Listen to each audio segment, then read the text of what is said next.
첫 번째 세션은 에너지 전환과 공유 배당입니다. 요즘 뭐 가장 핫한 주제라고 할 수 있는데, 첫 번째 발표는 한신대 명예교수이신 강남원 선생님. 그 다음에 좀 박수 좀 쳐주십시오. 그 다음에 정치경제연구소 대안의 소장으로 재직하고 계신 금민 선생님. 토지자유연구소장이신 남기엽 선생님. 그 다음에 이진수 토지자유연구소 연구위원님. 예, 오늘부터 하시죠. 예. 그 다음에 토론자로서 제가 이게 눈이 침침해서 이헌석 선생님이시죠? 예. 네. 저 에너지 정의 행동 정책위원으로 활동하고 계신 이현석 선생님. 그 다음에 전국 전력산업 노동조합 연맹 사무처장이신 남태서 선생님. 이렇게 그 발표와 토론을 진행하도록 하겠습니다. 딴 분들은 조금 있다가 순서 때 나오시도록 하고 강남우 선생님께서 먼저 발표해 주시겠습니다.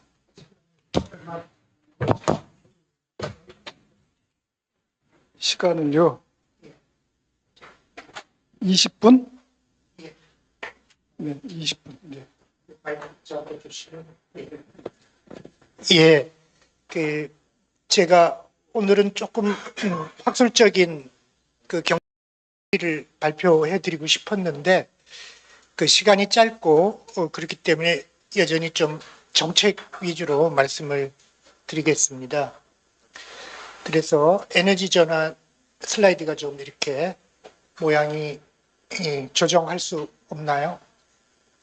예, 안 되는 모양이죠. 이게 슬라이드 모양이 뭐 괜찮습니다. 그래서 이 에너지 전환의 필요성 이런 것들은 하지 않겠습니다. 다 넘어가고요. 그 다음에 이것은 이제 사실은 제가 뭐 사단법인 기본사회 이사장으로 역할을 하면서 좀 에너지 전환 이 햇빛 연금 이런 것들을 좀 설득하기 위해서 이 정치인들 또 특히 지방 지자체장들을 좀 만나고 있습니다. 그래서 햇빛 재생에너지로 전환을 하고 새 정부가 들어서면 준비했다가 햇빛바람 연금을 좀 확대하면 좋겠다 이런 조언을 드리고 있는데요. 뭐 정치인들을 설득할 때는 가장 이제 좋은 이야기 중에 하나가 이제 에너지 전환을 하지 않으면 우리는 수출을 못한다. 이제 이렇게 하는 게 제일 설득이 쉬워서 그렇게 설득을 좀 하고 있습니다. 넘어가고요. 미국 이야기도 넘어가고 이제 첫 번째로 우리가 해야 될 것은 재생 발전 목표를 지금 윤석열 정부가 한 게 2030년에 20%입니다. 근데 이미 올해 우리는 10%밖에 안 되고 미국은 한 27%, 26% 정도 이미 되고 있는데 미국보다도 워낙 못한데 지금 미국 수준에 안 되는 걸 2030년에 하겠다니까 이제 기후 악당상을 받을 만한 나라가 됐습니다. 그래서 다른 나라들이 하기 전에 너무 늦지 않게 한 90% 넷제로 발전 부분에서 한 10%는 이제 가스 발전을 좀 쓰더라도 그렇게 목표를 높여야 된다. 이렇게 좀 주장하고 있습니다. 그러기 위해서 해야 될 뭐 이런 것들이고요. 그러기 위해서 해야 될 것 가장 중요한 건 땅을 마련하는 건데 이 땅을 이렇게 독일처럼 이 주별로 면적의 2%를 육상풍력의 용도 지정을 의무화했는데 마찬가지로 우리는 땅과 바다가 있기 때문에 땅과 바다 면적의 1.5%를 재생발전 용도로 의무 지정하는 게 필요하다 이렇게 주장을 하고 있습니다. 그렇게 해야 되는 가장 큰 이유는 무엇보다도 신속한 에너지 전환을 할수록 미래 세대의 피해가 줄어드는데 땅이 마련되어 있으면 신속하게 할 수 있는 것이고요.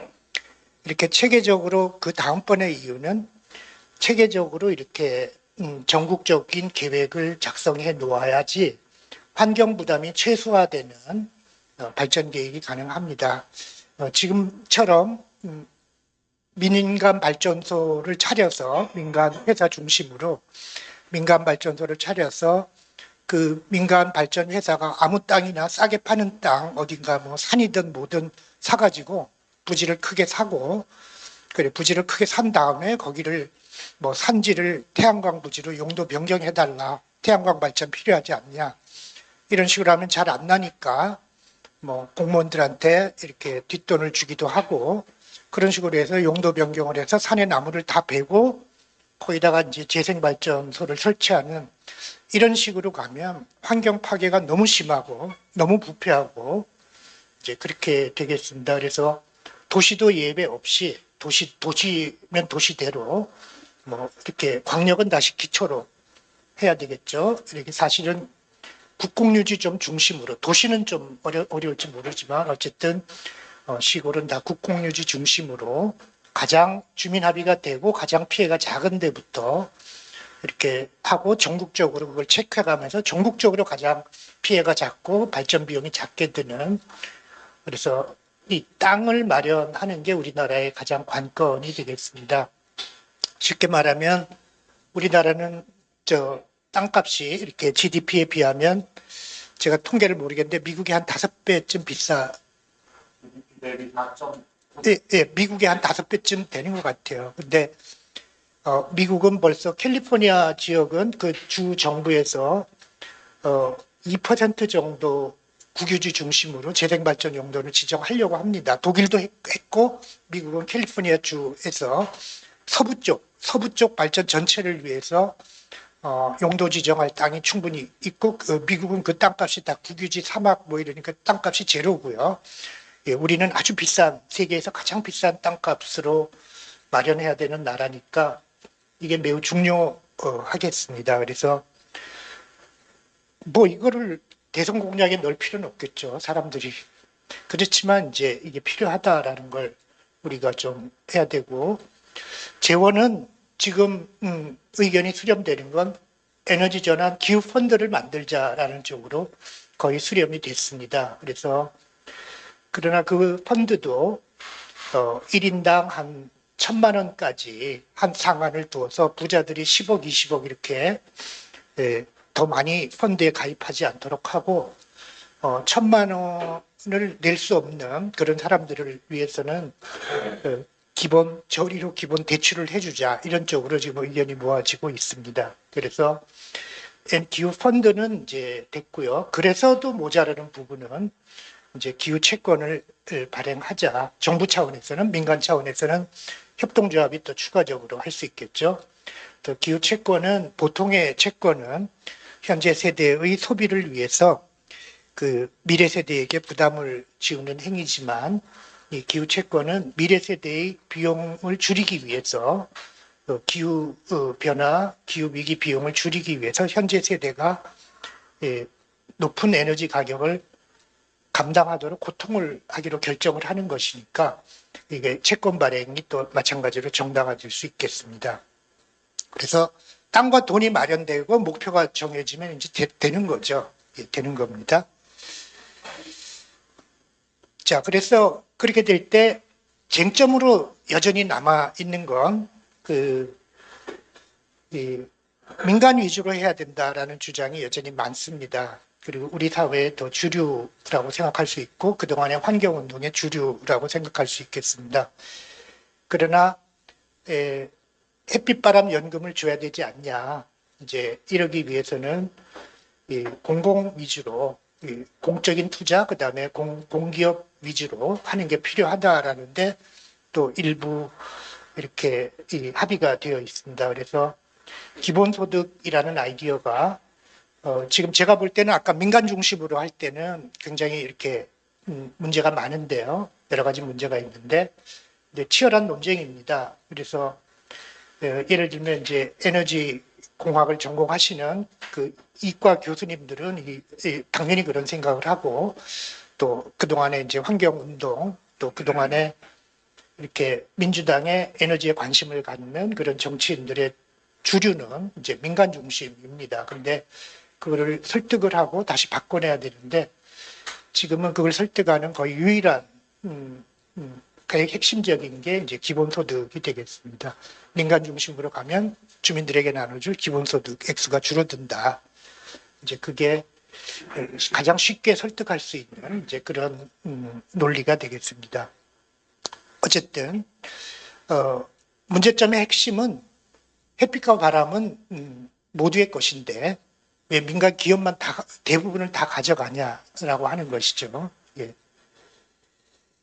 그래서 이제 에너지 공기업을 이렇게 대통합할 필요가 있고 이제 중앙 정부는 전 국민 펀드를 가지고 투자를 해서 기업의 발전, 공기업이나 뭐 민간 기업을 배제하는 건 아니니까 투자를 해서 지분을 마련하고 그 지분으로 전 국민의 어떤 탄소 배당 및 햇빛바람 연금을 지급하고 지방 정부는 주로 인허가가 있고 인허가권이나 토지 지방 정부에서 이제 공유지 중심으로 이렇게 협동조합 부지나 공유지 중심으로 이렇게 계획을 짜서 그 토지에 관한 지분을 지방 정부가 갖는다면 그래서 그 지방의 어떤 햇빛바람 연금으로 한다면 이런 것들이 중층적으로 기본소득을 지급하면서 에너지 전환을 이룰 수 있지 않을까 이렇게 생각하고 있습니다.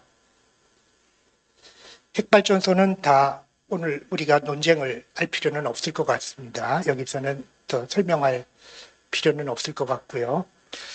첫 번째 이제 그 고민이 되는 건 에너지 전환에서 어려운 건 지금 재생 발전이 더 비싸다라고 하는 겁니다.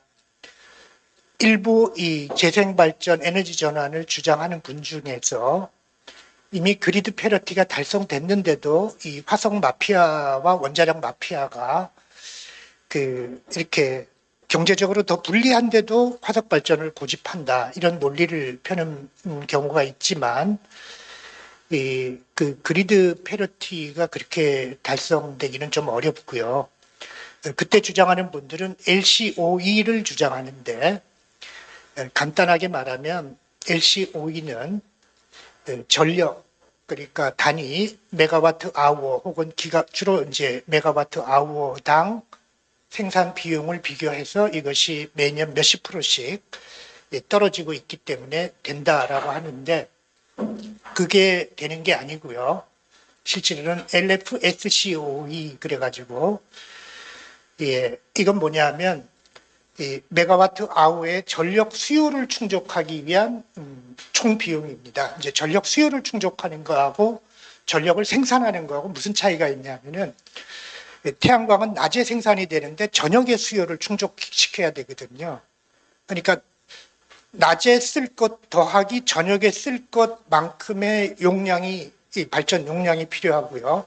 거기다가 저녁까지 가져갈 저장 용량이 또 필요합니다. 그래서 이 전력 수요당 생산 비용 그걸 비교해야 되는데 지금 이데일이라는 이분의 2022년 연구를 보니까 그리드 패러티가 달성되었다고 주장하는 풍력으로 달성되었다고 하는 독일 지역과 이 태양광으로 달성되었다고 하는 텍사스인가 라스베가스인가 제가 잊어버렸는데 텍사스 지역의 LCOE는 달성이 됐는데 LFCOE는 10배입니다. 그러니까 10배입니다. 아직. 그래서 더군다나 이제 우리나라는 미국보다 동서가 짧아서 미국은 저쪽에 햇빛이 비치면 이쪽에 해서 저장하는 용량이 시간이 비용이 좀 작게 드는데 우리는 동서가 짧아서 이렇게 이 그리드를 연결해서 발전 시간을 조정하기 어렵고요. 땅값이 세계에서 미국보다 훨씬 비싸고요. 너무나도 비싸고요. 그 다음에 이제 더 중요한 거는 그 석유 가격이 전 세계가 진짜 본격적으로 트럼프 이후 시대에 다음 대통령이 돼서 본격적으로 이 에너지 전환이 시작된다고 하더라도 그렇게 되면 석유 가격이 싸집니다. 석유 가격은 지금 한 개 채굴 비용이 배럴당 5달러 수준이기 때문에 그 다음에 석유 시설비는 이미 고정 자본으로 이미 투하된 자본입니다. 그래서 경제학적으로는 한계 비용까지 떨어지는데요. 석유 수요가 줄면 당연히 한계 비용이 떨어집니다. 석유 가격이. 그래서 다시 그리드 패러티가 어느 시점에 달성됐다 하더라도 다시 또 재생 발전이 비싸집니다. 적어도 2040년까지는 한국은 아마 거의 한 50년까지 재생 발전이 훨씬 비싸고 우리가 그 전에 에너지 전환을 해야 되니까 결국 전기 가격을 감당을 해야 됩니다. 높은 전기 가격을. 그게 이제 첫 번째 논리고요. 그 논리를 제가 그래프로 했지만 생략을 하고요. 그런데 또 하나의 오해는 시간이 많이 돼서 빨리 줄이겠습니다. 또 하나의 오해는 탄소세를 부과하면 전기값이 오르지만 탄소 사용을 금지하면 안 오른다라고 착각하는 경우가 있는데 경제학적으로는 사용을 금지하든 세금을 매기든 값이 올라가는 건 마찬가지고요. 이렇게 정부의 정책으로 에너지 가격이 상승하게 되는 걸 재생발전이 더 비싸니까요. 그거를 감당해야 되는데 근데 에너지 기업은 이제 두 가지의 어떤 횡재를 얻게 됩니다. 화석 발전 기업도 횡재를 하고요. 재생 발전 기업도 얻습니다. 화석 발전 기업은 화석 사용량이 점점 줄어드니까 이윤 양은 줄어드는데 단위 발전당 이윤은 늘어납니다. 왜냐하면 석유 가격은 일정한데 에너지 가격이 자꾸 올라가니까 그래서 단위당 횡재가 늘어나고요. 전체 횡재는 줄어들겠죠.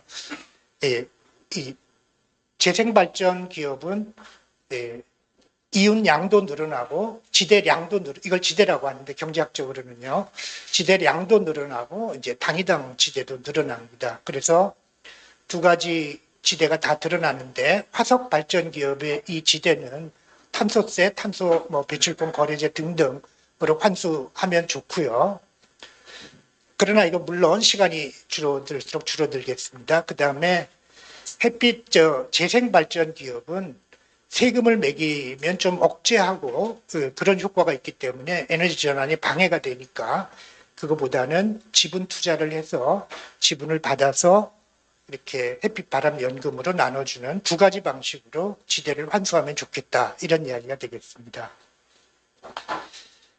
에너지 탄소 배당에 관한 경제학자들의 성명서는 많이 했는데 설명을 드렸는데 이것은 탄소 배당에 대한 오해가 있고 이번에 영국 바스의 기본소득 대회 가니까 탄소세에 대해서 아주 잘못된 이해를 발표를 하는 분이 있어서 탄소세를 부과하면 탄소 기본소득을 주면 사람들이 탄소 배출을 바라게 되니까 그건 나쁜 거다 이런 식으로 이렇게 오해를 하고 있는데 제가 좀 이렇게 설명을 했습니다. 논리적으로. 그래서 오해가 있고 탄소 배당의 가장 시급한 형태는 당장 할 수 있습니다. 뭐냐면 교통에너지 환경세가 20조까지 가다가 지금은 한 10조 원 가까이 떨어져 버렸는데 계속적인 감면으로 이게 국제적으로 탄소세로 간주되는데 현재는 도로 건설에 사용하고 있는데 이렇게 하면 한전 적자가 회수가 안 되고요. 문제 해결이 안 되고 송전망 ESS 투자를 못해서 에너지 전환이 늦어지고 한전 적자는 화석에너지 보조금으로 간주되니까 수출 보조금에 해당돼서 관세를 물게 되고 또 이렇게 화석에너지 보조금으로 간주되니까 유럽의 탄소 국경세를 납부해야 되니까 굉장히 나쁜 효과가 있는데 이거를 그냥 20조를 탄소 배당으로 해주면 하면서 전기요금을 인상해버리면 한전 적자는 벗어나고 한전의 투자 여력은 생기고 에너지 전환 촉진되고 국경세를 납부하지 않게 되고 전기요금이 인상되면 대부분의 가정에서는 적어도 중산층까지는 탄소 배당 액수가 더 크기시기 때문에 에너지 가격 인상을 감당할 수 있게 된다라고 하니까 밑에 걸로 지급 안 할 이유가 없습니다. 탄소 배당을 바로. 그래서 바로 시작할 수 있는 것이고요. 그러면 바로 이제 한전은 투자 여력이 생기겠죠. 두 번째는 이제 그 재생 발전 기업의 지대를 환수하는 그런 목적의 그 햇빛바람 연금이 되겠는데, 신안군이 가장 모범적인 사례입니다. 그래서 현재 5개 섬에서 햇빛 연금으로 1인당 연간 뭐 100만 원, 200만 원 이 정도 지급하고 있는데, 이렇게 전체 2030년이 되면 8.2기가의 해상 풍력이 있고요. 전체 국민에게 매월 1인당 50만 원을 지급하겠다고 지금 박우량 박군수님이 이제 공약을 하고 그 공무원들이 계획을 다 마련했습니다.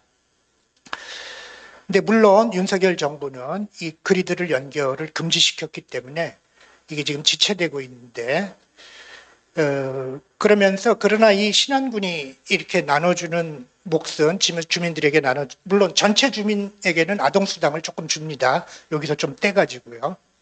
그 다음에 아시다시피 전라남도는 이제 초등학교는 교육청에서 매월 10만 원씩 기본소득을 주고 있습니다. 어쨌든 뭐 그런 것들이 해서 지금 신안군은 인구가 늘어나고 있고, 아마도 아까 이렇게 구례 같은 데서 이렇게 이 영광, 곡성 이런 데도 이제 신안군의 모델을 좀 확대하려고 하니까 구례도 아마 가능할 것 같고요. 구례에서 활동하시던 분들은 정 안 되면 신안으로 가시면 그런 활동을 또 할 수 있을 것 같은데, 신안군의 모델의 핵심을 얘기하자면 전체 자본의 15%를 이 발전 기업의 자본입니다. 그럼 15%의 발전 기업의 자본의 30%가 주민들이 지분을 가지고 있습니다. 그래서 그 지분으로 나오는 목과 REC라고 하는 주민 참여하면 REC를 1이 아니라 1.2로 쳐주는데 그 0.2의 몫을 합쳐서 이제 이걸 주고 있습니다. 그러면 85%의 몫은 이유는 금융자본의 몫이고요. 그 중에 금융자본의 몫에 사실은 부채 관계로 인해서 해외 금융자본의 몫이 절반이 넘고요. 이제 그렇습니다. 그래서 정부가 기후 펀드를 가지고 공적인 투자 자금을 모아서 정부 지분을 갖는다면 그 85%의 금융자본의 몫을 줄여서 전 국민 기본소득으로 나눌 수 있는 근거가 되겠습니다. 근데 이제 또 다른 모델에 제가 지금 지자체에 여러 군데 다니면서 말씀을 나누고 있는데, 경북 영양은 이미 풍력 발전이 제가 용량을 잊어버렸습니다만 민간 회사에서 설치하고 있는데, 그 영양에서 활동하시는 분들은 신안군 모델을 도입하고 싶었는데 이미 늦었어요. 그래서 그걸 어떻게 다시 할 수 없냐, 계약을 신안군처럼. 근데 그게 이제 외국 자본이, 금융 자본이 들어와 있기 때문에 이제 ISD에 걸리는 이제 어려운 문제가 남아 있는데, 지금 진행 중인 모델이 울산 모델이 또 있습니다. 울산은 지금 영남 지역이라고 윤석열 정부가 막 허락을 해주는데요. 호남은 억제하면서. 뭐 그것도 이제 곧 끝나겠습니다만, 거기 6기가의 바다 풍력을 건설하는데 그것도 신안 모델이 아닙니다. 그러니까 역시 그냥 민간 외국 자본이 중심이 되는 모델이라서, 이제 울산에 계신 시의원, 민주당하고 진보당 쪽의 분들에게 제가 한 명이라도 시에서 떠들어라, 신안 모델이 있다는 걸 지역신문에 나게 만들어야 된다. 지금 허락받을 때 모델이 굳어지면 안 된다. 이렇게 말씀을 드리고는 왔는데, 워낙 한 명 뭐 이러니까 그 시에서 그게 통할지 모르겠습니다. 어쨌든 그렇게 되면 호남 지역은 신안 모델이 퍼지고 영남 지역은 안 퍼진 채로 그렇게 가면서 어떤 에너지 전환에 자연 실험이 돼서 두 지역의 효과나 지역 경제에 미치는 영향 이런 것들이 비교가 되면서, 그때 돼서 이제 드디어 영남 사람들이 깨닫게 되면 이렇게 신안의 모델로 다시 되돌아갈 일을 받아들이지 않을까, 이렇게 좀 걱정하는 마음이 있습니다.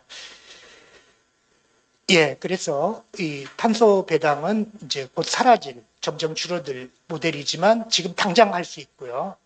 이제 햇빛바람 연금은 지금은 작지만, 액수도 작지만 이렇게 하고 둘 다 지대를 환수해서 기본소득으로 이렇게 지급하는 거다. 그리고 그 원천은 공기나 햇볕, 바람이기 때문에, 공기라는 것도 오해하시면 안 되는 게, 이게 탄소 배출이 나쁜 행위가 공유부가 아니고요. 이렇게 나쁜 공유물을, 나쁜 이산화탄소 배출을 지구를 덮이지 않으면서 이렇게 수용할 수 있는 공기의 생태적인 서비스가 바로 그게 고갈성 자원이 됐습니다. 그게 원래는 재생 가능한 자원이었는데 그 공기의 서비스를 남용함으로써 그것이 재생 불가능한 자원이 되었고, 그 서비스는 이제 얼마 안 남습니다. 이렇게 아주 점점 줄어들어서 이제 고갈되어 버릴 텐데, 그 고갈성 공유물을 사용하는 사람에게 매우 비싼 값을 받아서 그거를 이렇게 공유물로 나눈다. 근데 이제 고갈되니까 이제 점점 사라질 거고, 그러나 햇빛바람은 아직까지는 영원히 어쩌면 재생 가능한 자원이니까 이것은 이제 우리 기본소득으로 나누는 영구적인 몫이 될 거다.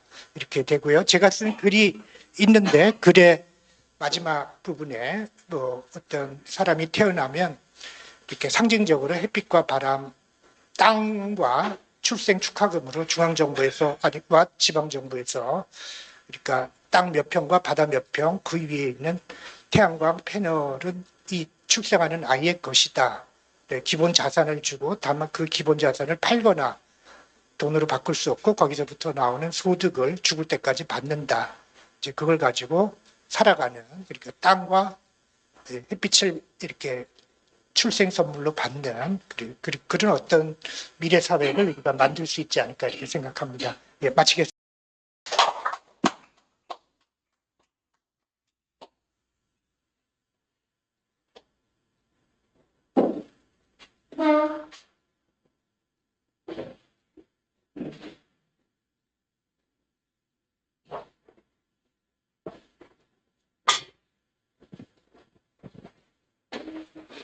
네, 내용이 좀 겹치는 부분도 있고, 좀 보완적인 부분도 있고, 감안해서 하도록 하겠습니다. 제목은 에너지 전환과 분배 지역 구성이고요. 대규모 공공투자와 탄소세를 배당과 연결하자라는 주장입니다. 정책 설계에 대해서 좀 살펴보자면, 가격 정책, 공급 정책 두 측면에서 탄소 배출량의 획기적 축소, 그리고 에너지 전환을 모색한다. 수입은 배당한다. 수입 배당하는 이유는 불평등을 해소하기 위해서다. 이런 식으로 되어 있습니다.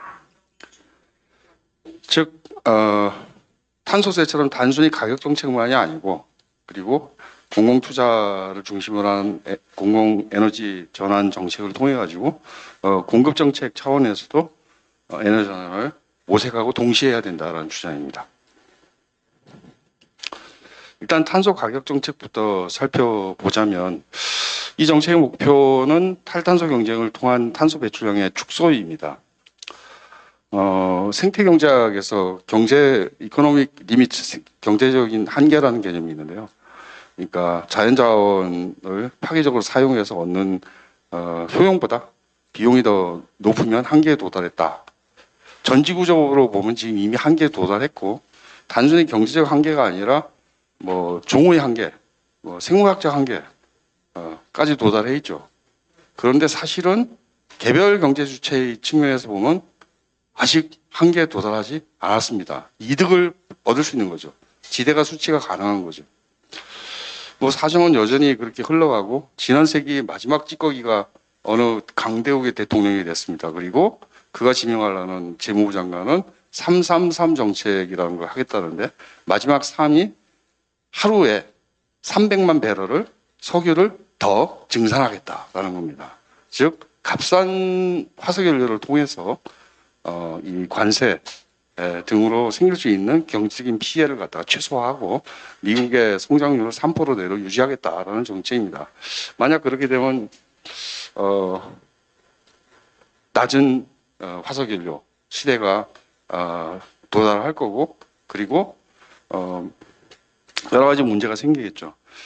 저는 국제무역 관점에서, 그러니까 예를 들어 강남훈 선생님 앞서 말씀드린 기후무역체라든지 노드하우스 이런 문제가 한국에서 굉장히 중요하다고 생각했는데, 적어도 대유럽 수출 관련해서 중요해질지 모르나 미국과 관련해서는 별로 의미가 없는 얘기가 됐습니다. 그렇지만 4년 후에 트럼프가 대통령일 건 아니고, 그리고 미국이 재생에너지 역량을 가지고 있는 한 4년 후에 계속 이렇게 한국이 간다 그러면 4년 후에는 더 큰 무역 장벽이 등장할 것이다 라는 걸 충분히 예측할 수 있다, 이렇게 말씀을 드리겠습니다. 어쨌건 이 재생에너지 발전 단가를 화석연료 발전 단가보다 높은 시기가 있고 그 시기가 상당히 오래 갈 수 있습니다. 여기서 이 발전 단가 격차를 해소해서 재생에너지 확대에도 기여한다라는 거고요. 그리고 국제무역 관점에서도 필요하다라는 거고, 정책 수단을 짧게 설명을 드리자 그러면은 탄소세 하자라는 거고, 앞서 발표하신 것처럼 교통에너지 환경세의 배당 재원화부터 시작해서 할 수도 있을 거라고 생각합니다. 그러나 좀 고려해 볼 거는 언젠가는 탄소세 방식으로 재설계해야 될 거라는 거죠. 탄소세와 에너지세의 차이는, 에너지세는 사실 에너지별 과세입니다. 탄소세는 이것을 전부 이산화탄소 환산통으로 바꾸고 거기에 비례세로 과세하는 겁니다. 배출권 거래제 한국에 있죠. 배출권 거래제는 총량을 규제하는 겁니다. 반면에 이 탄소세는 가격 메커니즘이죠. 둘은 저는 제 생각에는 보완적이라고 생각합니다. 자, 어떻게 하면 보완적이 되냐? 그리고 가장 보완적이 될 수 있는 상관관계를 생각해 볼 필요가 있습니다. EU처럼 하자라는 겁니다. EU는 발전 부분 유상 할당 비율이 100%입니다. 나머지 산업 부분은 지금 70%지만 2030년까지 100%로 확대한다라는 겁니다. 유상 할당 100%가 되면 사실 탄소세와 배출권 거래제는 과세 범위 안에서는 경제학적으로 동등합니다. 과세 범위 안에서는. 물론 탄소세의 과세 범위가 훨씬 넓죠. 보편적이니까. 반면에 이 배출권 거래제 같은 경우에는 해당 기업이 있잖아요. 1000개, 2000개, 3000개. 그 해당 기업 안에서만 작동을 하지만 그러나 그 범위 안에서는 동등하다라는 겁니다. 자, 유상할당을 하자. 그래서 그럴 때 어떻게 되느냐? 그럼에도 불구하고 배출권 거래제의 장점이 남습니다. 어떤 장점? 총량을 규제한다는 거. 이 기업은 얼마 해라, 이 기업은 얼마 해라, 이거 얼마 해라. 총량을 규제하잖아요. 그것보다 더 쓰려고 그러려면은 배출권 거래 시장에서 사와야 돼요. 배출권을 사와야 됩니다.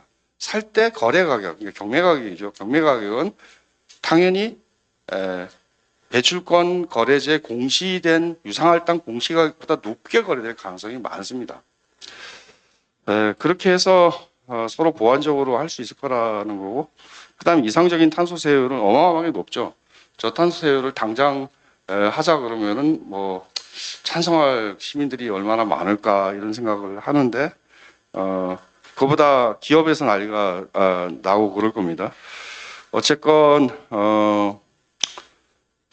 지금 현재의 한국에는 교통에너지 환경세가 도입이 돼 있죠. 그런데 이게 이렇게 저렇게 보면은 사실 기후 대응 기금 7%만 교정과세 역할을 하고 있다. 아마 유럽하고 탄소 국경 조정하면 이 7%는 인정해 줄 겁니다. 나머지에 대해서 그게 에너지에서 걷긴 하는데 그게 탄소세냐? 이렇게 생각할 수도 있다라는 겁니다. 그다음 탄소세 과세 범위는 사실 정가정 과세가 제일 이상적이에요. 그런데 일단 발전과 제조 부분을 과세 범위로 하고 시작하는 게 옳은 것 같고요.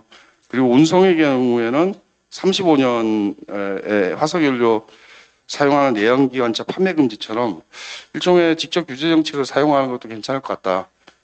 전기차로 바꿔라 이런 식으로. 물론 이 정책도 유럽의 경우에도 좀 흔들리고 있습니다. 중국산 전기차에 대한 반감, 그리고 독일의 뭐 우왕좌왕 이런 것 때문에 좀 흔들리고 있는 상태지만 우리도 35년까지 전기차로 내연기관차를 판매 금지한다 이렇게 있는 차 안 쓰고 이렇게 할 수도 있을 거다 생각합니다. 정책 효과 1번은 이 무역 체제 문제에 있어서 불리함을 갖다 덜 수 있다라는 거고요. 2번은 어쨌건 탄소 중립을 빨리 달성할수록 편익이 커진다라는 겁니다. 이건 미국의 보고서인데요. 비용 편익 분석을 하면은 편익이 비용이 3배에서 10배에 달한다라는 겁니다. 한국의 경우에는 미국과 좀 다르죠. 미국은 트럼프가 재무부 장관한테 하루 생산량을 갖다 300만 배럴을 증산해. 그럼 증산할 수 있어요. 한국은 안 되죠. 수입해야 되잖아요. 그러니까 이건 미국의 경우에 3배에서 10배가 편익이 커지는데 한국의 경우에는 편익이 더 커집니다. 이거는.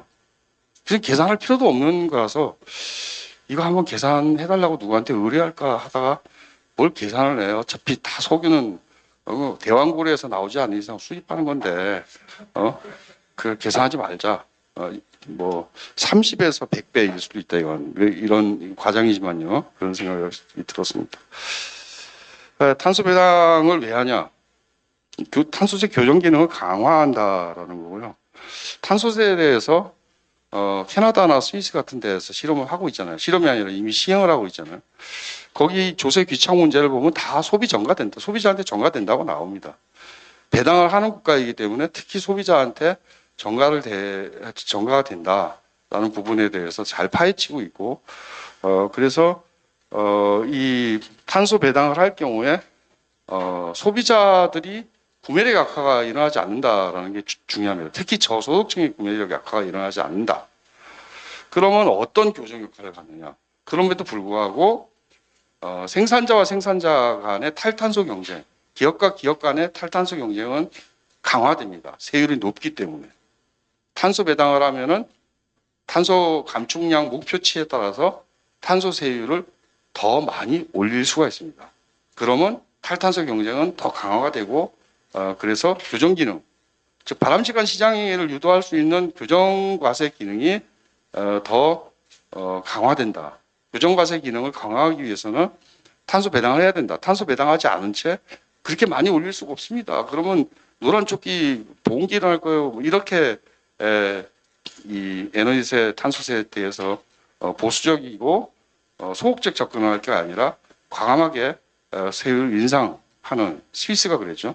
10년 만에 유럽에서 두 번째로 세율이 높은 나라가 됐는데 탄소 배당을 했기 때문이라고 봅니다. 또 완전 배당을 한 게 아니라 3분의 2만 배당했는데도 세율을 과감하게 올릴 수가 있었습니다. 탄소 세수와 에너지 전환 투자 제어는 별도라는 건데요. 탄소 세수 가지고 20조, 지금 현재 구청에너지 환경세 20조 정도 규모인데 그거 가지고 에너지 전환을 하자. 그런 에너지는 하지 말자. 낙후한 국가에서 즉 에너지 전환과 관련해서 지극히 낙후한 국가에서 하지 말자는 얘기는 다름없다고 봅니다. 90년대부터 일찍 에너지 전환을 민간 주도로 시작한 나라, 유럽 모델, 독일 모델 그런 경우라 그러면 민간 주도로 하자, 에너지세를 올리자 뭐 이런 식의 접근도 가능하겠지만 한국에서 그렇게 접근해서 안 된다는 거고 또 탄소 세수세의 목표가 뭐냐? 기업의 탈탄소 전환이 있다라는 거예요. 그리고 기업의 탈탄소 전환은 사실은 공급 정책에 의해서 결정이 됩니다. 공급자가 한국은 한전이에요. 이가 사실은 공공 주도의 에너지 전환이 굉장히 중요하다라는 겁니다. 네, 유상할당 배출권 수입이 있을 수 있겠죠. 100% 했으니까. 그리고 배출권 경매 수입이 있을 수 있는데 그 이상으로 더 화석연료를 쓸 수밖에 없었던 기업이 있을 수 있죠. 아마도 철강 이런 데서는 그럴 수 있을 거라고 생각합니다. 이건 구분을 해야 된다라는 건데 유상할당 배출권 수입은 탄소세와 마찬가지로 간주해서 배당 재원이 된다. 그런데 그 이상의 경매 수입은 사실은 그 기업이 탈탄소 혁신을 해서 기술 혁신의 결과니까 그 기업이 가져가도록 해야 된다라고 생각합니다. 미국 청정경쟁에너지법이 있는데요. 알리백 미국 청정경쟁에너지법은 사실은 이거는 탄소세로 대응할 수가 없습니다. 탄소세는 탄소 국경조정, 유럽식 국경조정에 대한 대응일 수 있어요. 그런데 알리백이라든지 청정경쟁에너지 경쟁법안에 대한 대응은 아니에요. 왜 그러냐? 알리백은 재생에너지 100%를 해라는 거잖아요. 그 화석연료를 썼는데 탄소세를 물었네 안 물었네 이런 문제가 아닙니다. 온천을 갖다 전부 재생에너지 100%를 해라는 거고. 두 번째, 청정경쟁 법안. 이건 법안이에요. 트럼프 레드 웨이브 이후에 트럼프 국회가 이거 통과시킬 일은 없다고 생각합니다. 그런데 이건 뭐냐? 탄소 국경 조정처럼 무역 관세이긴 해요. 그런데 여기서 따지는 거는 이 함유 탄소량, 그 물품에 내재된 탄소 배출량을 따지는 겁니다. 얼마가 탄소 가격이냐 이런 걸 비교하는 게 아니고. 그래서 미국의 평균적인 탄소 배출 집약도하고 다른 나라 원산지 국가의 그 배출 집약도를 비교를 해갖고 거기에 이산화탄소 한 톤당 55달러 때리겠다라는 거예요. 이건 사실은 한국이 탄소세를 도입한다고 해서 미국에 55달러를 안 무는 일은 발생하지 않습니다. 우리가 재생에너지로 공장을 돌려야 물지 않는 거죠. 그렇다면 공급 정책도 굉장히 중요하다. 이거 가격 정책만으로 해결할 수 없다. 가격 정책과 공급 정책을 동시에 추진해야 된다라는 겁니다. 그다음 재생에너지 공급 정책 없이는 신속한 에너지 전환이 불가능하다. 아까 말씀드린 것처럼 탄소 가격 정책 시장 메커니즘이지만 사실 이거 시장 메커니즘에 맡기고 5분 남은 거 알고 있습니다. 그렇게 갈 수가 없다라는 거고요. 그다음 넘어가겠습니다. 공공주도 에너지 정책 전환의 필요성에 대해서는 아까 강남원 선생님이 많이 말씀하셨으니까 넘어가고, 다만 국민 경제 차원에서 이 공공주도 전환이 중요하다라는 말씀드리고 싶습니다. 굉장히 중요한 에너지 기업들이고 유럽의 경우에 다 국유 기업이에요. 국영 기업들입니다. 예를 들어 그 프랑스도 그렇고, 그 다음에 그 해상 풍력 발전 기업으로 유명한 오스테드, 덴마크, 이게 다 국영 기업이고 사실 한국의 한전과 똑같은 공기업입니다. 그래서 사실은 공기업 중심으로 하는 게 중요하다라는 겁니다. 지금 현재 해상 풍력을 거의 외국계 기업들이 지금 거의 인허가권을 다 차지하려고 하는 상태인데 그렇게 가서는 안 된다라고 생각합니다. 그렇게 갈 경우에 끼어들 일이, 이 금융 재원 문제까지 다 끼어들 일이 다 봉쇄된다라는 거. 재원 마련 방안은 아까 강남원 선생님이 말씀하셨으니까 넘어가기로 하고요. 투자 지분에 대한 배당을 해야 된다라는 거고, 공공투자 지분이 100%란 100%가 배당 재원입니다. 정부는 이 중에서 일부를 배당하고 일부는 재투자할 수 있다고 생각합니다. 그 다음에 투자 재원이 공공이 투자한 게 아닌 경우, 또는 공공이 투자했다 하더라도 해상 풍력의 경우에 인허가권을 행사합니다. 공유 수면은 국가가 가지고 있습니다.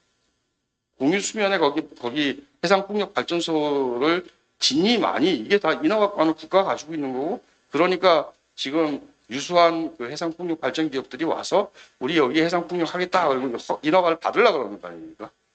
지금 그 인허가권을 행사하면서 인허가권 행사에 따른 공유 지분을 확보할 필요가 있다. 덴마크 법을 보면요, 20%를 소유권이 20%를 할당한다라고 되어 있어요. 물론 덴마크의 경우는 거의 다 오스테드가 하고, 그리고 그 20% 소유권은 사실 커뮤니티, 그러니까 그 지역 주민들한테 주는 겁니다. 그러나 한국의 경우는 이 인허가권을 행사한 주체가 지방 정부도 아니고 대한민국 정부입니다. 그러니까 대한민국 정부가 인허가권을 행사하는 거기 때문에 사실은 국민 전체의 공익으로 보는 게 옳다라는 거고요. 그럼 지역 주민은 뭘 받냐 이런 문제가 나올 수 있는데, 주민배당을 하면 됩니다. 즉 RPS, REC 재생에너지 공급 인증서가 있는데 이건 점점 이제 없어져 가겠죠. 그러나 당장은 굉장히 큽니다. 그리고 신한 모델도 사실 그 REC에서 나오는 건데, 뭐 1을 공급하면 1.5를 계산한다 뭐 이런 거죠. 사실은 이걸 전부 주민 배당 재원으로 쓸 수 있다. 신한식 모델은 계속 지자체 차원에서 할 수 있다라는 것. 공동체 배당을 높이는 또 다른 방식은 국가가 에너지 협동조합 투자를 목적으로 에너지 바우처를 주는 겁니다. 다른 데 쓸 수는 없고 에너지 협동조합에 조합원이 되세요. 아니면은 뭐 그거는 소멸합니다. 그러나 조합원이 되시면은 그 조합원에서 조합원 배당을 받는 그런 방식으로 또 할 수 있을 것 같다. 에, 덴마크 법에 따르면 배당과 보상이 확실히 구분됩니다.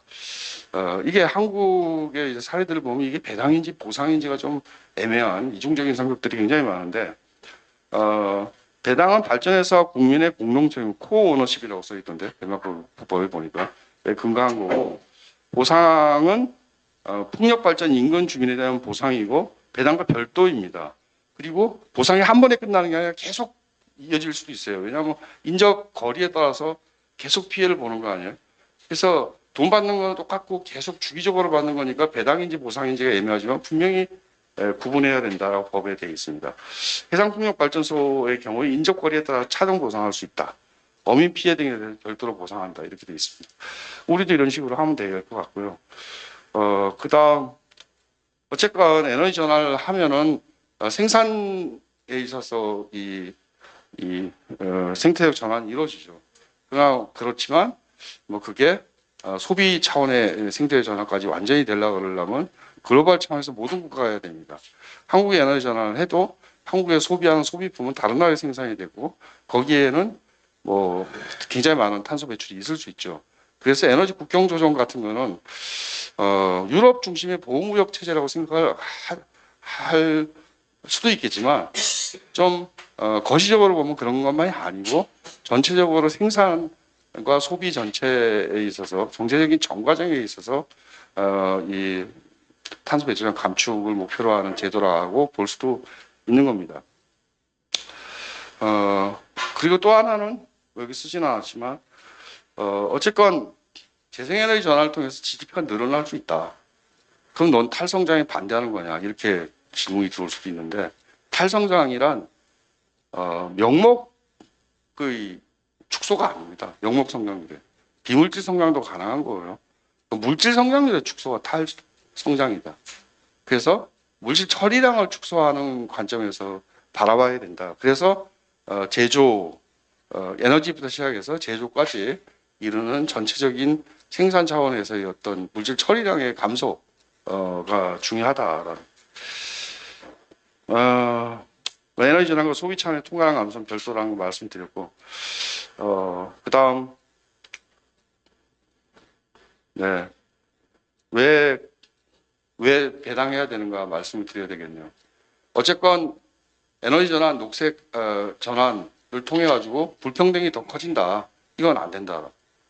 에너지 전환, 녹색 전환은 불평등의 감소하고 같이 가야 되고 불평등을 감소시킬 수 있는 유력한 수단이 배당, 기본소득, 에너지 기본소득이다. 그럴 경우에만 사실은 이 한국 이 성장 모델의 재구성, 그러니까 수출 주도 성장 모델이 거의 이제 한계에 봉착했고 내수는 지금 거의 안 되잖아요. 그러니까 뭐 마이너스 성장도 지난 2, 4분기에는 마이너스 성장까지 했던 모양이던데. 그래서 한국 경제의 어떤 한계점, 위기점이라는 관점에서 볼 때도 이 에너지 전환을 통해서 배당하는 게 올바르다. 그럴 경우면 불평등 완화와 녹색 전환이 함께 일어날 수 있다라는. 국가가 왜 해야 되느냐? 국가가 시장 실패를 교정하는 역할을 넘어서 이런 전지구적이고 그리고 전 경제적이고 전 사회적인 차원의 이 도전 과제에 대해서 개척자형으로 나서야 된다라는 말씀을 드리고 끝마치겠습니다. 감사합니다.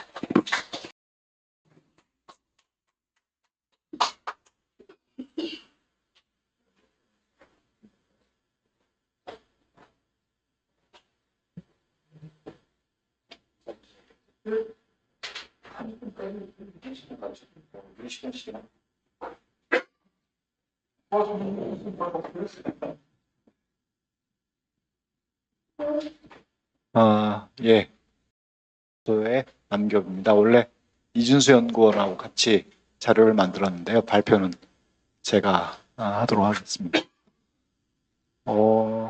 지금이 굉장히 역사적 순간으로 보이고 계기적 사건이 지금 이제 터져서 결국은 새로운 사회로 나아가는 지금 길목에 있다 이런 생각이 들고요.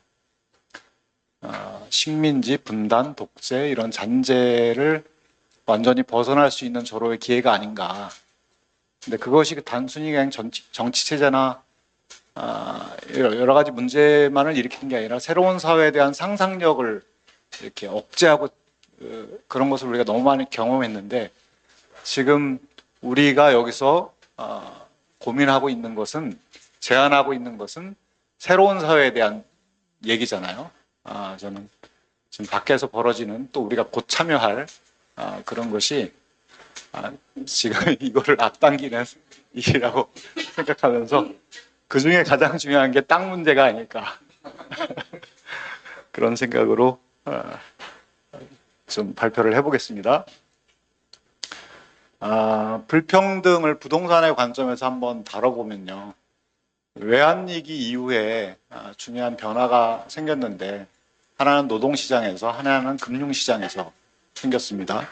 노동시장에서 우리가 알다시피 이렇게 정규직과 비정규직에 이렇게 비정규직이 양산되고 또 처우가 벌어지는 격차가 벌어지는 급여차가 절반밖에 안 되는 그리고 중소기업 노동과 대기업 노동의 격차가 벌어지는 그리고 금융에서는 기업 대출 중심에서 또 그 가계 대출 중심으로 가계 대출에서 주택 담보 대출 중심으로 대출이 이루어지죠.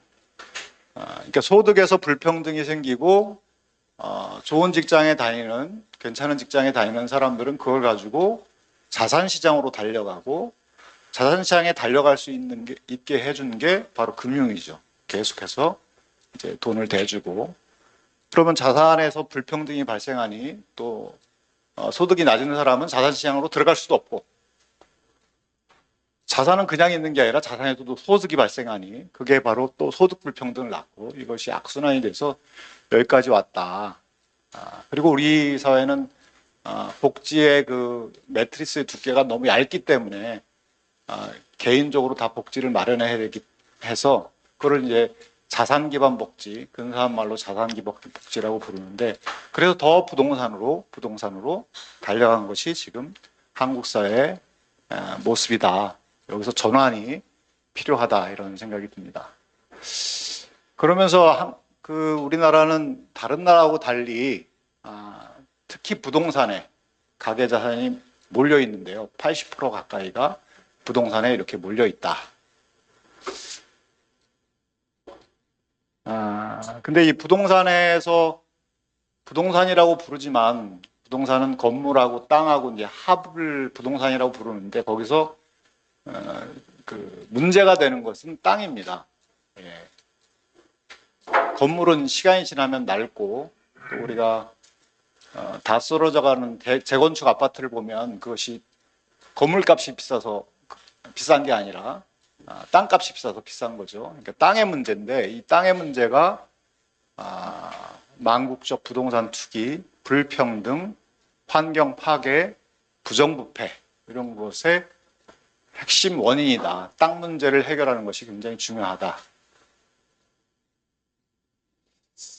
땅 문제는 결국에는 왜 사용하지 않을 땅을 소유하느냐, 그리고 자기가 살지 않을 집을 그렇게 많이 소유하려고 하느냐라고 하는 것은 결국은 거기서 뭐가 생기기 때문에 그것은 이제 불로소득이라고 부를 수 있겠습니다. 불로소득. 여기서 말하는 불로소득은 뭐 아무 일도 안 했다 이런 얘기가 아니라 그런 그 부동산을 보유하고 판매하고 어디에 살까, 어디를 살까, 어떤 집을 살까, 어디에다 땅을 살까 이런 노력이라고 하는 것이 무슨 생산적인 활동이 아니라 지대추구 활동, 그러니까 비생산적 경제 활동이라는 거죠. 아무리 열심히 해도 GDP가 증가하지 않는 활동. 그게 자산시장의 특징인데 다른 자산은 뭐 주식이나 채권이나 달러나 이런 것은 그 시장에 참여한 사람들끼리 읽고 따는데 부동산이라고 하는 것은 거기에 참여하지 않는 사람에게도 엄청난 피해를 입히는 그래서 악성 중에 악성이죠. 그 이익, 초과 이익을 누리기 위해서 투기가 일어나고 저희 연구소에서 추산한 바에 따르면 21년도에 461.6조 원의 불로소득이 생겼습니다. 이 불로소득은 주로 부동산 과다 보유자들이 소유했겠죠, 당연히. 그리고 이 불로소득을 똑같이 가져가면 아무 문제가 없는데 근데 이 부동산, 특히 토지 불평등이 매우 심하기 때문에 불로소득은 편중되게 이렇게 분배가 됐겠죠, 당연히. 45년에 해방 직후에 우리나라의 토지 진위 개수가 0.73이었고, 그리고 농지개혁을 통해서 1950년 농지개혁을 통해서 0.89로 떨어졌는데요. 그것이 다시 2023년 0.916으로 면적 기준인데요. 그러니까 지금의 토지 소유의 불평등은 해방 직후보다 더 나빠졌다. 이런 얘기입니다. 이런 상태에서 땅값이 올라가면 땅이 있는 사람과 없는 사람과의 격차가 벌어지고 없는 사람은 계속해서 착취를 당하는 거죠. 결국에는. 자, 그러면서 이제 우리나라 땅값이 다른 나라에 비해서 너무나 비싸다. 우리나라를 팔면 미국 땅의 4분의 1을 살 수 있고 캐나다 땅은 1.5배를 살 수 있는 정도로 비싸졌다. 라고 하는 겁니다. 자, 그러면 결국에는 이 불로소득이라고 하는 것은 또 땅을 이렇게 소수의 사람들이 독점하는 이유는 사용 목적이 아니라 더 많은 이익을 얻으려고 하는 건데 그거를 막기 위해서는 소유를 제한하거나 그런 것보다 거기서 발생하는 이익의 규모를 줄이는 게 가장 합리적인 방법이죠. 그러니까 기대되는 이익, 기대되는 수익률을 줄이는 게 가장 관건인데 거기에 가장 큰 영향을 주는 것이 바로 보유세입니다. 거기에 착안해서 토지이익 배당제를 이제 제한을 하는 건데요. 먼저 이 배당제를 제한하기 전에 가장 중요한 질문을 해야 합니다. 질문. 저는 세상에서 가장 중요한 질문이라고 생각하는데요. 땅은 도대체 누구의 것이냐.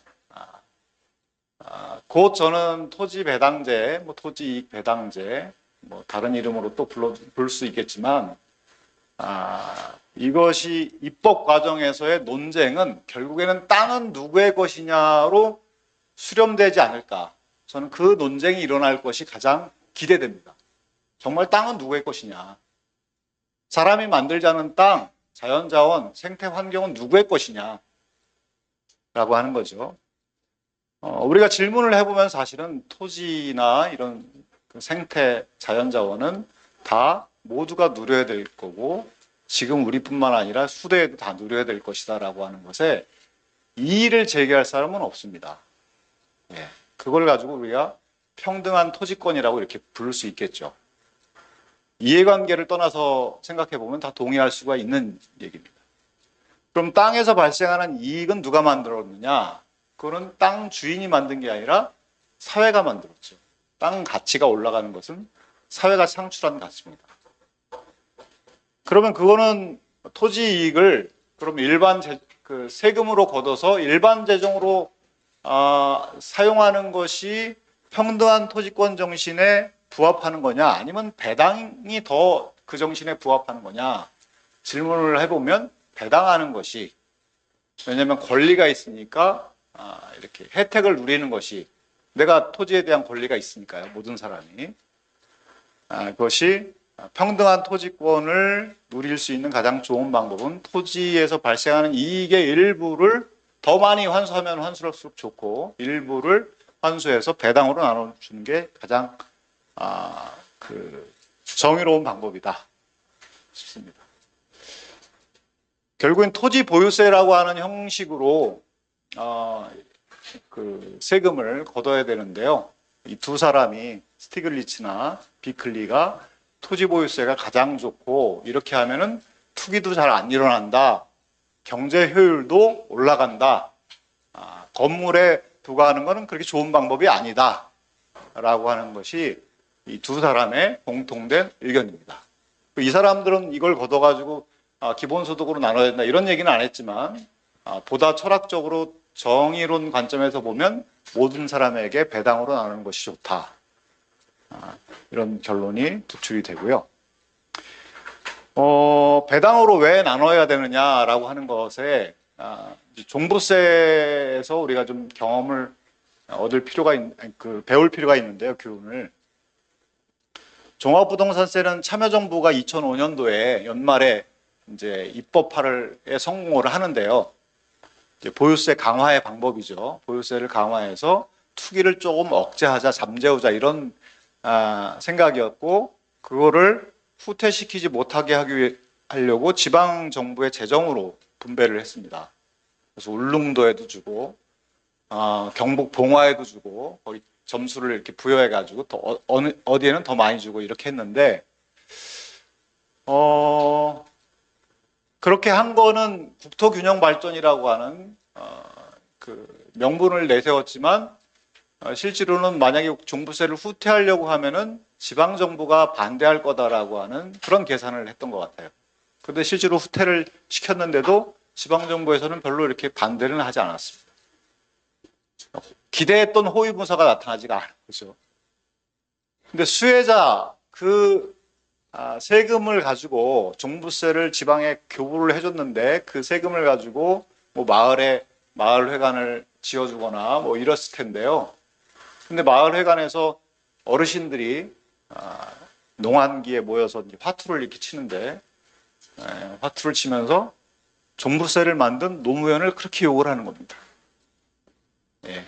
그러니까 수혜자는 비난하고 부담자는 극렬 저항하고 부동산 소유하지 않은 사람은 무관심한. 예. 보유세가 굉장히 좋은 세금이지만 이런 세금은 버텨낼 재간이 없다. 그래서 결국에는 모든 사람에게 똑같이 배당을 해주면 적극적 지지자가 이제 생겨나겠죠. 그래서 저희가 이렇게 설계를 해봤습니다. 개인별로 다 합산해서 토지를 합산해서 세금을 부과하고 전액 모든 사람에게 n분의 1씩 분배하는 거, 종부세를 대체하는 거, 그리고 법인에게는 100만 원 기본 공제를 하는 것으로 이렇게 했습니다. 하여튼 7가지의 원칙을 가지고 또 과표 적용률을 이렇게 해서 저희가 이제 시산을 해보니까 95%의 가구가 세대가 순수의 가구. 그러니까 여기서 토지를 소유하지 못한 세대 38%의 세대는 부담은 없고 혜택만 있는 거죠. 그러니까 38%의 세대는 토지에 대한 권리가 있었음에도 불구하고 지금까지 누리지 못한 세대죠. 그러니까 그런 세대가 가장 많은 혜택을 누리는 거고, 토지를 보유한 세대가 62% 되는데요. 그 중에 57%의 세대는 부담보다 혜택이 많은 순수의 세대가 됩니다. 나머지 5%의 세대, 또 법인 15%, 12%는 부담이 더 많습니다. 예, 이렇게 설계가 됐고, 자, 제가 제 것 마지막인데요.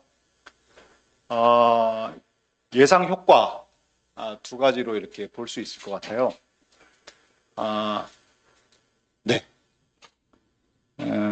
하나는 우리가 45년에 해방이 되고 1950년에 농지개혁을 합니다. 물론 49년부터 이렇게 차근차근 밟아 올라가는데 50년 3월에서 5월 사이에 농지개혁을 통해서 위대한 소농사회가 됐고 그걸 기반으로 교육열이 이렇게 생기고 산업화에 큰 동력이 됐지만 산업화가 이루어지고 도시화가 이루어지면서 그 농지개혁은 토지 투기에는 속수무책이었습니다.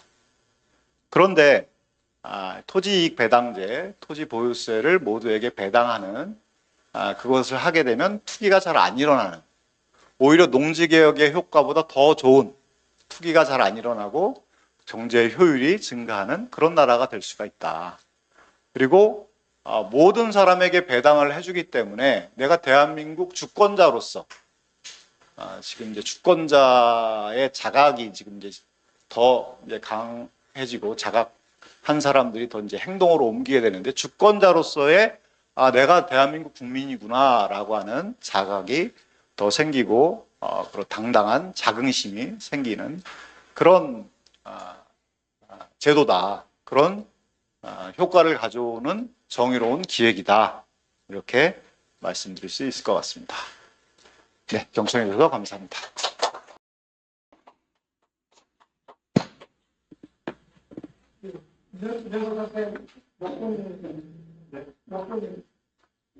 시간 정해진 대로 해야죠.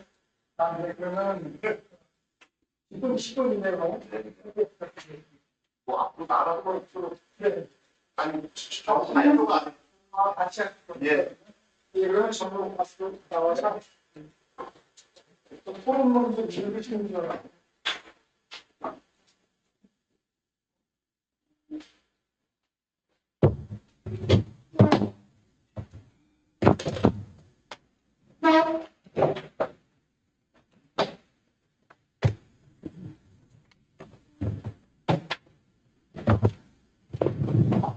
네, 세 분 말씀 잘 들었습니다. 이제 이현석 선생님께 이 발표 내용과 관련해서 토론 부탁드리겠습니다.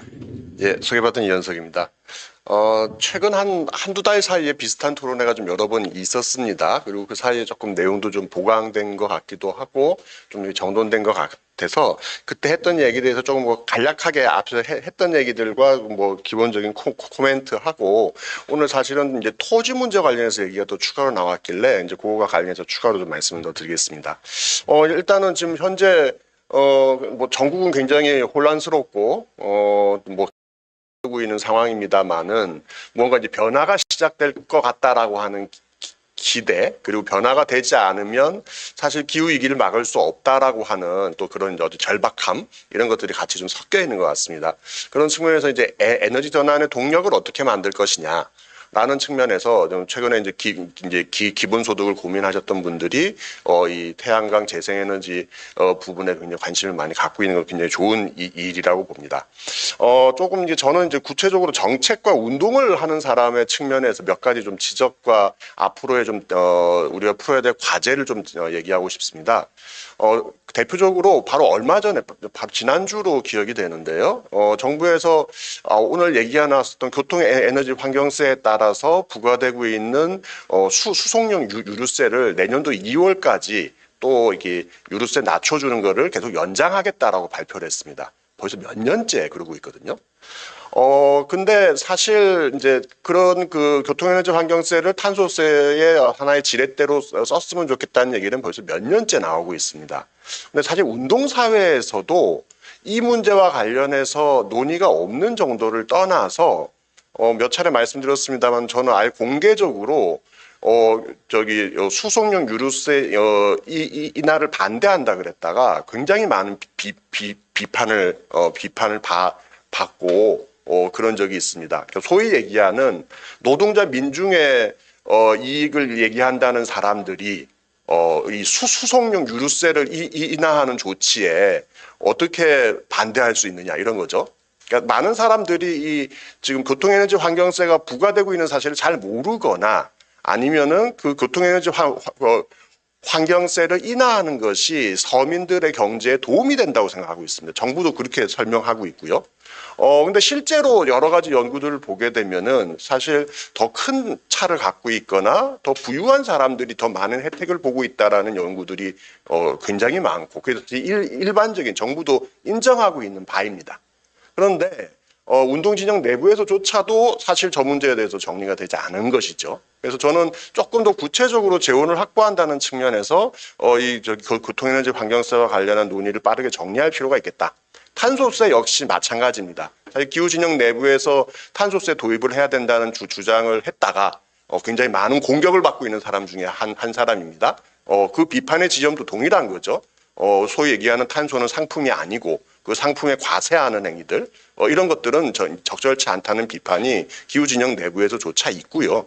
그것이 정리되지 않은 상태에서 오늘의 논의는 한 발짝도 진도가 나갈 수 없다고 봅니다. 운동적인 측면들에서는 사실 겨울철을 앞두고 지금 또 겨울이 춥다 보니까 여러 가지 이제 에너지 과세를 낮춰주거나 또는 아예 그냥 그 세율을 0으로 만드는 일들을 지금 하고 있습니다. 대표적으로 지금 이제 천연가스에 대한 과세가 지금 역시 내년 2월까지 이제 0%로 지정이 되어 있는데요. 그래서 저는 본격적으로 이 전국의 변화와 함께 이 내부적인 운동진영 내부의 논쟁을 빠르게 정리하는 가운데에서 이제 봄이 되면, 왜냐하면 겨울철에는 아무래도 이제 난방 수요나 이런 것들이 많기 때문에 이후에 전면적으로 이 교통에너지 환경세를 비롯해서 에너지 전반에 대한 세제를 손보는 작업들에 대해서 좀 구체적인 논의들이 진행되어야 오늘 논의가 다음으로 갈 수 있을 거라 봅니다. 두 번째는 태양광과 관련한 것도 역시 마찬가지입니다. 기후진영 내부에서도 이 문제와 관련해서 수차례 토론이 있었고 내부의 이견들이 있습니다. 대표적으로 그런 거죠. 농민들이 태양광 설치를 반대해서 전농에서 집회를 한 것이 수차례입니다. 예. 이건 뭐 여러 가지 문제들이 같이 얽혀 있습니다. 태양광 자체에 대한 반대도 있겠습니다만은 임대농 문제라든가 또는 뭐 현재 진행되고 있는 사업자의 문제라든가 이런 것들이 있죠. 이제 그런 상태에서 태양광을 통해서 수익을 나누는 것에 대해서 진보 진영 내부에서도 흔쾌히 동의가 지금 형성이 되고 있지 않습니다. 따라서 이런 것들을 같이 논의하는 가운데에서 태양광과 관련한 논의가 필요하다고 봅니다. 특히 풍력과 관련해서도 저는 비슷하다고 보는데 앞서서 발표에 나왔던 것처럼 이 풍력 발전을 하기 위해서는 공유 수면을 이용해야 됩니다. 이게 태양광은 자기 땅에서 쓸 수 있는 것이지만 해상 풍력 같은 경우는 특히나 자기 땅이 아니거든요.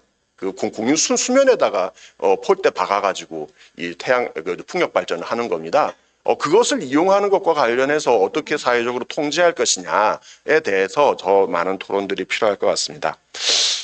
두 차례 토론을 사실은 하면서 앞서서 이제 발제 1, 2 발표와 관련해서는 과거에 토론을 했었는데 발제 3이 오늘 이제 토지 이익 배당제와 관련해서 들어가 있었습니다. 저는 이게 이 기획하신 분이 어떤 의도인지는 잘 모르겠습니다만은 이제 저는 그런 얘기를 많이 합니다. 태양광 사업이요 발전 사업 같습니다만은 실제 현장에 가보면은 누가 이걸 제일 많이 하고 있느냐? 부동산 업자들이 제일 많이 합니다. 왜 그런가 하면요. 이게 사실 부동산 업이랑 굉장히 비슷합니다. 땅이 있으면 태양광을 설치하는 거는 지금 이미 시장에 다 나와 있습니다. 태양광 판넬은 가격도 정리가 돼 있고 1메가 설치하는데 얼마 마치 이 건물 지을 때 한 평에 건물 단가 얼마 나오는 것처럼 계산이 딱 나옵니다. 중요한 건 땅인 거죠. 땅을 어떻게 확보할 것이냐가 태양광 사업이 굉장히 중요한 포인트인 거고 그런 의미에서는 국가가 갖고 있는 여러 뭐 건물의 지붕이라든가 또는 이제 공공의 부지라든가 그리고 또 이제 또는 그렇지 않더라도 민간이 갖고 있는 땅이더라도 이 땅을 어떻게 활용해서 나오는 수익들을 나눌 것인가에 대한 부분들이 이후에 좀 토론에서는 좀 더 적극적으로 고민이 됐으면 좋겠고 아까 이제 남 교수님 얘기해 주신 것처럼 토지 이익의 배당을 나누는 것을 세금의 형태도 할 수도 있겠고요. 그 세금을 거둔 걸 가지고 역시 태양광을 설치해서 거기서 또 수익이 나오게 되면 또 배당할 수도 있는 또 다른 형태의 재원을 확보하는 측면들도 저는 같이 이후에 좀 고려해 보면 좋겠다 이런 말씀드립니다. 물론 이제 해상 풍력은 단순하게 땅을 설치하는 거라기보다는 운영하거나 설치하거나 이런 다른 기술적인 요소들이 있습니다만은 태양광과 관련해서는 그런 부분들이 있기 때문에 이후에 논의들을 해감에 있어서 이게 구체적으로 에너지 전환으로 가기 위한 현재 지금 일종의 걸림돌 내지는 풀어야 될 과제들에 대해서 조금 더 이후에 토론들이 이어갔으면 좋겠다. 그러면서 토론 마치겠습니다. 네, 감사합니다. 남태엽 선생님 말씀까지 같이 듣고요. 그다음에 남태엽 선생님 말씀도 같이 듣고 그다음에 토론 진행하도록 하겠습니다. 예, 반갑습니다. 전국 전력산업노동조합 연맹 사무처장 남태섭입니다. 저희 사무실이 여의도에 있는데요. 여의도를 제가 떠나도 되나 한참 고민을 하다가 다시 얼른 가야 돼서 토론을 하겠습니다. 요 며칠 상당히 어두운 날들을 보내고 있는데 이 어둠에 맞서서 싸울 수 있는 거는 다가올 아침이 우리에게 선사할 그 따뜻함과 포근한 아침 햇살에 대한 이 희망과 기대가 있어서 이렇게 어둠에 맞서 싸울 수 있는 용기와 희망이 생기지 않습니까? 저는 오늘 이 기본소득 포럼에 오면서 그런 아침 햇살을 준비하고 있는 포럼이겠거니 이렇게 좀 생각하고 왔습니다. 이 제목에서도 사실은 뭐 생태, 사회, 경제 전환의 단초를 찾아서 이렇게 이제 되어 있는데 저는 뭐 그 전력 산업의 현장의 노동자들을 대표하는 사람으로서 저는 생태, 사회, 경제 전환의 단초는 공공 재생 에너지에 있다 이렇게 생각을 합니다. 에너지 전환을 어떻게 공공 중심으로 할 것이냐 이제 여기에 달려 있다고 생각합니다. 짧지만 제가 알고 있는 이 역사는 어쨌든 자본주의의 불평등의 역사는 지난 200년 화석연료가 독점되는 과정에서 불평등은 심화됐다라고 생각을 하고요. 그 불평등을 해소하는 기회가 어찌 보면 에너지 전환에서 발생될 수 있다 이렇게 생각을 합니다. 화석연료는 독점되었지만 에너지 전환에서 바람과 햇빛은 모두에게 평등해야 된다라고 생각을 하고요. 그 과정에서 에너지의 기본적인 기본권으로서의 그런 역할들을 할 수 있고 그렇게 만들어 가야 된다라고 생각을 합니다. 그것이 생태사회 경제 전환의 저는 단초라고 그렇게 생각을 합니다. 그런데 안타깝게도 이제 그 발표하신 분들 내용 속에서 나왔지만 지금 현재 에너지 전환의 과정은 특히 한국 사회에서는 좀 그렇지 않은 방향으로 좀 진행이 되고 있어서 다행히도 지금 현재는 이제 첫 단추를 끼우고 있는 단계이기 때문에 저는 이 자리에서 말씀드리고 싶은 거는 그런 겁니다. 빨리 단추를 잘못 끼운 첫 단추가 있다면 빨리 풀고 단추를 새롭게 질서 있게 좀 만들어야 된다. 이제 이런 말씀을 좀 드리고 싶습니다.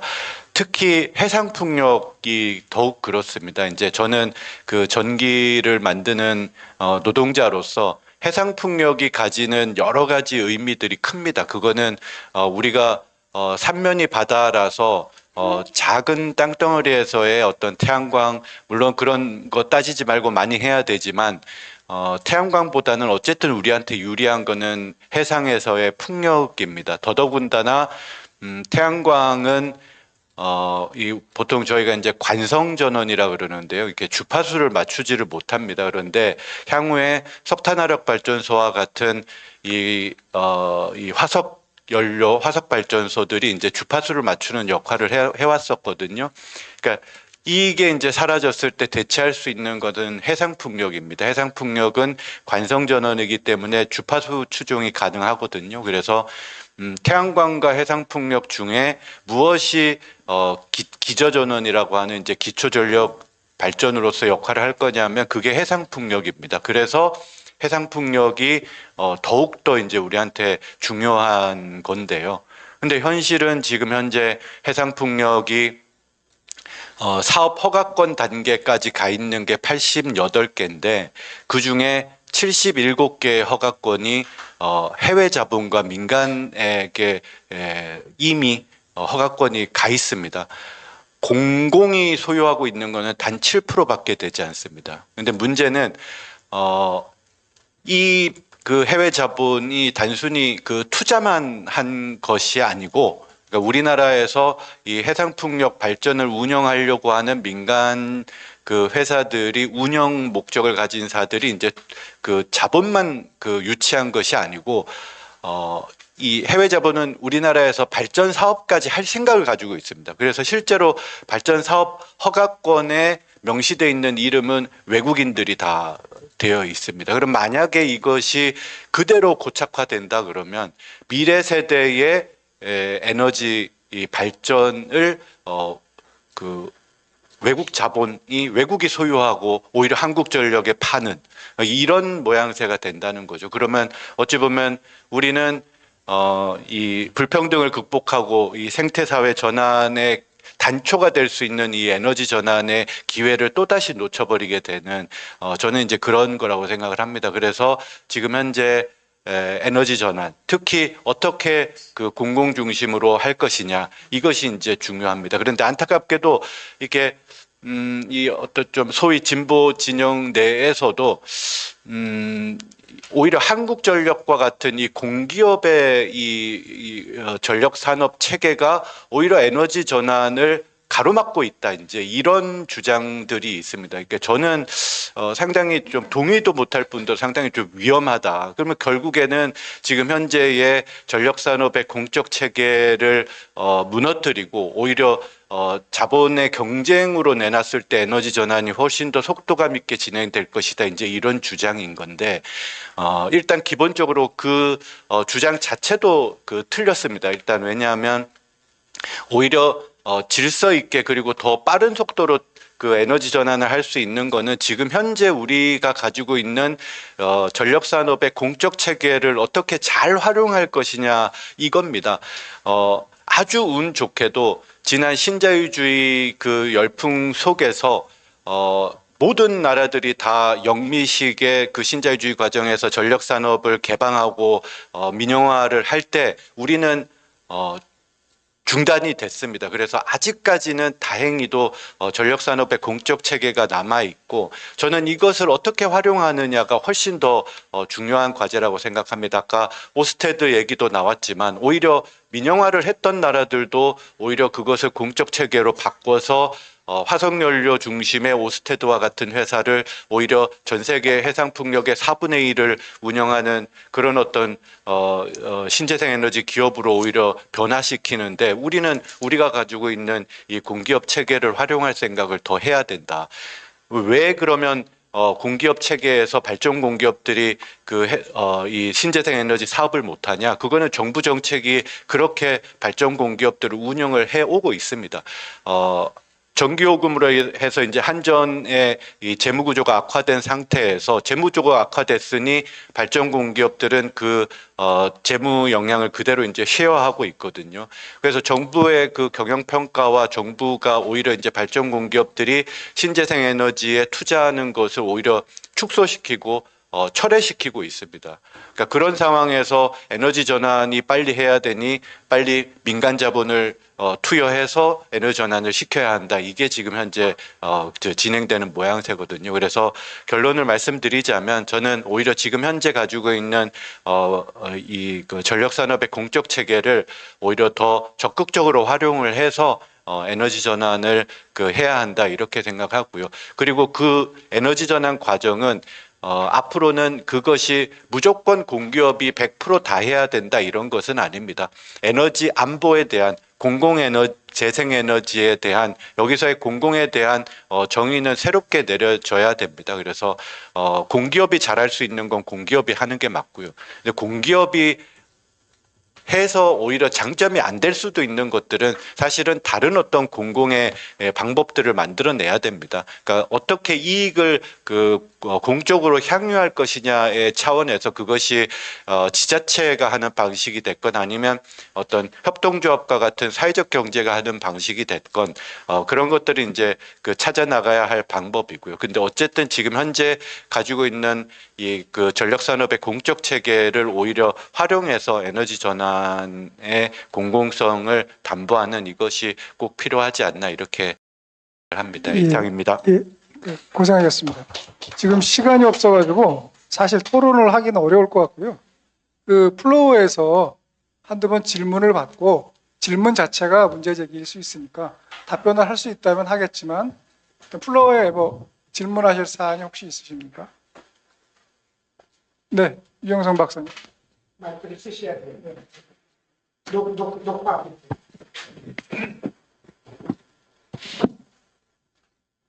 우리 이현석 선생님께 하나 좀 약간 의아해서 말씀해 주신 거에 대해서 질문을 좀 드릴까 하는데요.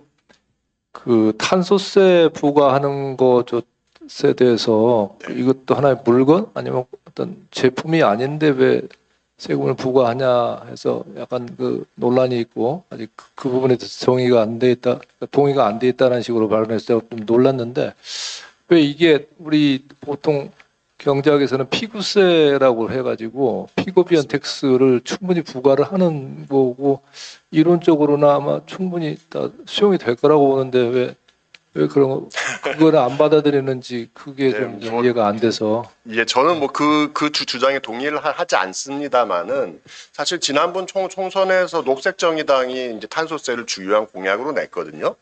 그 공약을 낸 당시에도 뭐 정의당 내에서도 녹색당 내에서도 각각 반대가 있었고요. 그리고 실제로 소위 이야기하는 한국의 이제 민중운동 단체 들 내에서도 이게 뭐 대표적으로 진보당의 선거 공약만 하더라도 탄소세가 아닌 형태의 에너지 세제 개편이 지난 총선의 선거 공약이었습니다. 그러니까 사실 그런 면들에서는 소위 진보정당이라고 얘기되는 곳 내에서조차도 이견들이 있는 게 사실이고요. 저는 이제 말씀하신 거에 그냥 동의합니다. 그리고 결국은 에너지 전환을 하는 것이 에너지 세제만으로 하는 것이 아니라 이제 여러 가지 직접 규제 정책이 같이 동시에 진행되는 거지 않습니까? 그래서 직접 규제 정책과 이제 세제와 같은 간접 규제 정책이 동시에 진행돼야 되는 것인데 현재 한국 사회에서의 논의는 그렇게 진행되고 있지 않은 것 같습니다. 그래서 사실 그 문제에 대해서 좀 더 뭐 포괄적으로 좀 논의와 또 서로의 오해라든가 잘못 이해하고 있는 것들이 있다면은 이거 풀어가는 과정들이 없다면 당장 소위 진보 진영 내에서조차도 동의가 안 되는 거죠. 그래서 그런 것들이 먼저 풀려져야 된다. 저는 그렇게 봅니다. 예, 지금 시간이 없어서 발표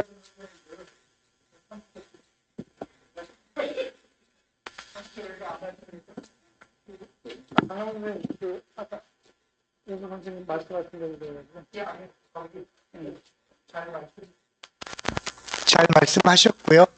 질문이 없으니까 그냥 뭐 저거 하자면 그 아까 공적인 전환에서 사실은 그 지난번 국회의원 회기 때 지난 20 몇 대입니까? 그 국회의원 회기 때 하도 에너지 전환이 안 되니까 환경단체들이 민주당을 압박해서 육상폭력법이라는 걸 발의했는데 여야가 합의로 이렇게 통과될 뻔하다. 근데 그 법의 내용은 여전히 민간 중심, 해상폭력법이죠.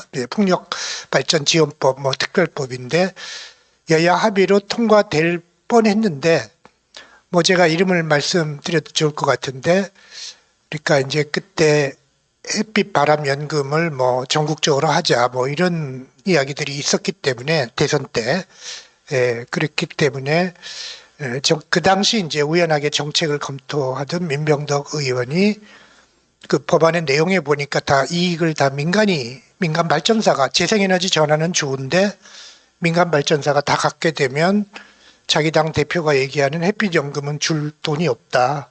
그래서 그걸 보류시켜 버렸습니다. 그래서 아주 우연히 막은 거죠.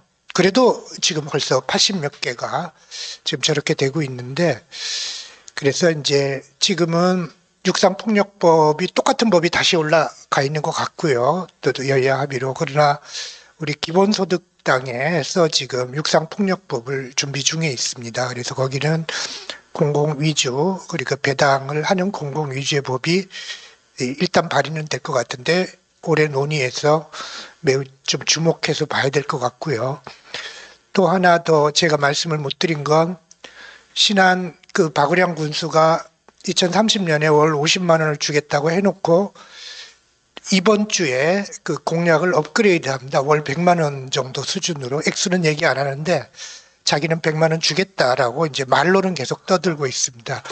예, 어떻게 하냐면 지금 우리가 논의한 이 기후 펀드 이 아이디어를 또 받아들였어요. 나이 드신 분이 참 순발력이 있어서 그래서 군민 펀드를 모금한다고 이번 주에 발표하고요. 에너지 풍력 발전 그러니까 금융자본 몫을 좀 줄이는 거죠. 군민 펀드로. 그래서 1인당 100만 원 하겠다 지금 그러고 계십니다.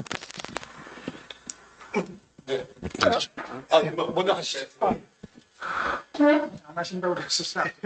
그냥 뭐 더 덧붙일 말은 별로 없지만 좀 강조는 좀 해야 될 필요가 있을 것 같아요. 제가 좀 강조드리고 싶은 거는 그 덴마크 법인데요. 그냥 20%는 그 공공이 투자했건 민간이 투자했건 20%는 전부 코오너십, 공동 소유입니다. 그래서 그 20%를 사실 배당 지원을 할 수 있는 거죠. 우리식으로 하면. 그러니까 지난번에 아마 그 위원장님 말씀하실 때도 그 그 덴마크 20% 배당 말씀하셨는데 가장 바람직한 거는 덴마크 같은 경우 오스테드가 거의 다 하거든요. 이거 공기업입니다. 한전입니다. 근데 다 거의 다 하는 거지 다 하는 건 아닙니다. 근데 오스테드가 하건 혹은 뭐 해외 자본, 스코틀랜드 자본이 들어와서 하건 20%는 배당 재원으로 쓸 수 있는 거다. 이렇게 설계를 하면은 될 거라고 생각하고 이 부분에 있어서만큼은 해상 폭력 문제에 있어서만은 정말 개척자형 국가가 필요한 거다. 윤석열 정부처럼 전부 다 해외 자본에다가 인허가 주는 게 아니라 개척자형 국가가 정말 절실히 필요한 부분이라고 생각이 듭니다.